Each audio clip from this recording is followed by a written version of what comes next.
Hello, and welcome to our series discussion on the new revenue recognition standard. I am Lance Trammell, a partner here at Lane Gorman Trubitt and head of our construction niche.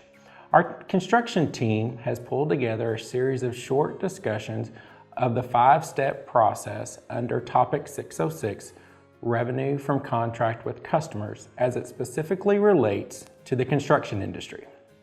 Before we get too far into our discussion of Step 1, let's briefly go back over the 5-step process. First, we must identify the contract with the customer. Second, we identify the performance obligations or promises within the contract. Third, we determine the transaction price. Fourth, the transaction price is allocated to the performance obligations. And finally, the 5th step, revenue is recognized when the reporting entity has satisfied the performance obligation. Now let's move to the first step in the process of identifying a contract with a customer. Construction contractors are familiar with the ins and outs of contracts. However, this new standard requires some additional judgment on when and how to recognize revenue.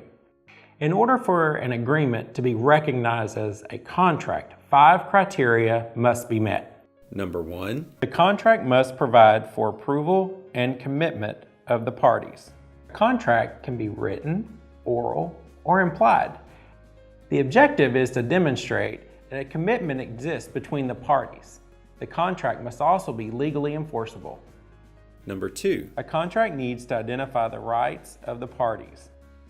It is important that the contract clearly defines the goods and services that the customer will take control of once the contract is complete.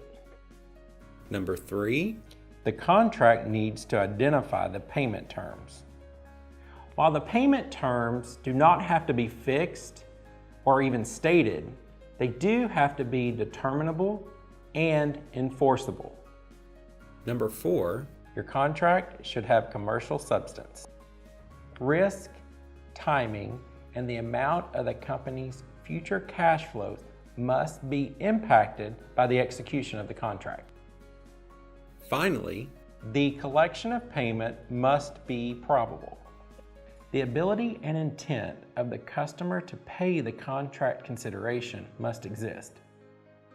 There are a few other considerations that fall under Step 1 that the contractor must consider.